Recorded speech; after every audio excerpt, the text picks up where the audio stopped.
প্রত্যুষা পরিবারের মিলন মেলা আয়োজিত হলো দিনহাটার নিগমনগরে। মিলন মেলা 2025 প্রত্যুষা পরিবারের দ্বারা আয়োজিত। এটা চতুর্থ বর্ষ আয়োজিত হচ্ছে কোচবিহার জেলার প্রান্তিক একটি জায়গা দিনহাটার নিগমনগরে। এই প্রত্যুষা পরিবারে যারা রয়েছেন তারা অধিকাংশই গান আবৃত্তি লেখালেখির সঙ্গে যুক্ত। অধিকাংশই যদিও প্রবীণ, কিন্তু তারা নতুন প্রজন্মকেও উদ্বুদ্ধ করার জন্য এই কাজটা করে যাচ্ছেন এবং নিয়মিত তারা লেখালেখি সাহিত্য চর্চা করেন। প্রবীণ যারা রয়েছেন তারা তাদের সময়টাকে সদ্ব্যবহার করেন একটা সৃজনশীলতার মধ্যে দিয়ে। এবং আজকে এই মিলন মেলায় আমরা দেখব তাদের বিভিন্ন সৃজনশীল যে কাজ, তার কিছু কথা। আপনারা আমাদের সঙ্গে থাকুন, আমরা ফিরে আসছি। তোমার বলে কতই শান্তি ভালোবাসা, আমরি বাংলা ভাষা মোদের করো মোদের আশা, আমরি বাংলা ভাষা।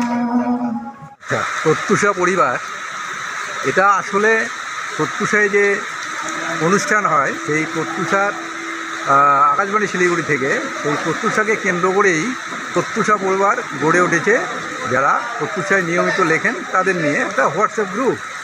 আর এই গ্রুপের সদস্য রয়েছেন কোচবিহার জেলা, জলপাইগুড়ি, দার্জিলিং, উত্তর দিনাজপুর, দক্ষিণ দিনাজপুর এবং মালদা। তো আমরা এই পরিবারটা গড়ার পর প্রত্যুষা ছাড়াও আমরা নিজস্ব কিছু অনুষ্ঠান করে থাকি। তারপর জন্মদিন পালন করি, শনিবারে আমরা গানের মজলিস আসর বসাই, রবিবারে একটা গল্প কবিতা রম্য রচনা ইত্যাদির মজলিস বসাই রোববার। এইভাবে আমাদের অনুষ্ঠানগুলো চলছে। এটা সাহিত্য তো বটেই, শুধু সাহিত্য নয়, আমরা মানবতার বাদের চর্চা করি কিন্তু এই লেখালেখির মাধ্যমে। এটা একটা বড় দিক। আর আমাদের একাত্মবোধ জাগ্রত যাতে হয় সেইভাবে আমাদের বিষয়গুলো এবং লেখালেখিগুলো হয়। আর এই আমরা বছরে একবার করে মিলিত হই একটা জায়গায় উত্তর। এর আগে তিনটা মিলন মেলা হয়ে গেছে। এবারে মিলন মেলা হচ্ছে নিগমনগরে, দিনহাটা নিগমনগরে সিদ্ধানন্দ মুক্ত মঞ্চে। আমরা এখানে লেখক লেখিকারা বয়স্ক, তারা একটা কিন্তু তারা যে একাকিত্বে ভোগেন সেটার থেকে তারা কিছুটা অন্তত রেহাই পেয়েছেন। বয়সকালে অনেকেই গুরুত্ব পান না, কিন্তু এর মাধ্যমে তারা ব্যস্ত থাকেন। অনেক লেখকরাও এগিয়ে আসছেন, আর আমাদের দিন দিন সদস্য সংখ্যাও বেড়ে যাচ্ছে। আমাদের চতুর্থতম মিলন মেলা হলো, তো আগামী দিনগুলোতে নিশ্চয়ই আরও কিছু ভালো ভালো আমরা অনুষ্ঠান দেখতে পাবো। আরও প্রচুর সদস্য আমাদের সঙ্গে আরও যুক্ত হবে এই আশা রাখছি। বাংলা ভাষাটাকে আমাদের বাঁচিয়ে রাখতেই হবে। আর প্রত্যুষায় এই চিঠি লেখাটা একমাত্র মনে হয় এটাই একটা মাধ্যম সাহিত্যের। যারা লিখতে চান অথচ লিখতে পেরে উঠছেন না, তাদেরকেই অনুরোধ করছি তারা লিখুন, আমাদের সঙ্গে যুক্ত হন প্রত্যুষা পরিবারের সঙ্গে। অবক্ষয়ের যুগে যখন চিঠি লেখাটা একেবারেই চলে গেছে, সেখানে চিঠি নিয়ে আমরা ভাবছি এবং আমরা অনেককে নিয়ে ভাবছি, এটাই উদ্দেশ্য। আরও সবাই মিলে লিখি, অন্ততপক্ষে ওই সাদা কাগজে যে কালো অক্ষরগুলো, ওগুলো কোনো বন্দির কথা নয়, ওটা যেন মুক্তির কথা বলে, এটাই আমাদের বিশ্বাস। সবাই যদি একত্র হয়, একা একা চলা যায় না, একত্রে মাতৃভাষার উপর কাজ করতে করতে আমরা একদিন একটা জাতীয় সম্পদ হিসাবে তৈরি হবো আর কি। এটা চেষ্টা করছি আমরা আর কি। এই জাতীয় সম্পদ হতে গেলে নিজেদের একত্র একটা ভীষণ প্রয়োজন। এই একত্র ভাবটা আনার চেষ্টাই করা হচ্ছে এখানে। মিলনমেলায় এসে তো সত্যিই ভালো লাগছে। এবার আমি পুরোপুরি দর্শকের আসনে আছি।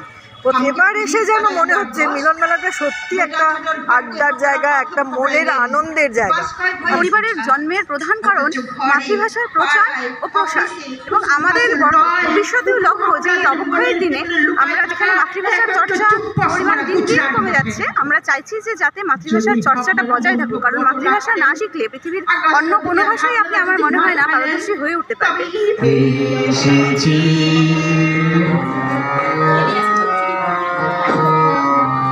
ইতিহাস হলো কানে, রাম কৃষ্ণ তোমারই সৃষ্টি, ভীম অর্জুন তোমারই সৃষ্টি, প্রতাপ শিবাজি গুরু গোবিন্দ তোমারই অলঙ্কার, নহি অহংকার।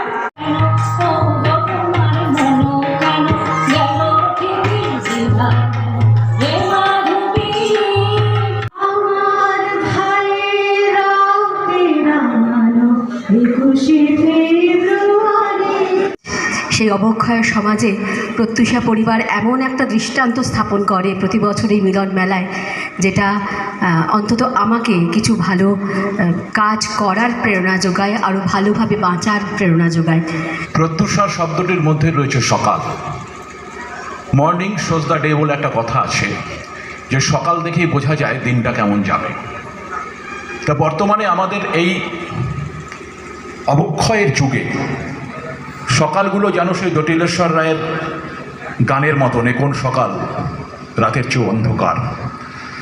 সে অন্ধকার কাটিয়ে প্রত্যুষা পরিবারের কিছু মানুষ যখন শুধু নিজেরা বাঁচতে চাইছে না, অন্যদেরকেও বাঁচাতে চাইছে, নিজেরা ভালো থাকতে চাইছে না, অন্যদেরকেও ভালো রাখতে চাইছে।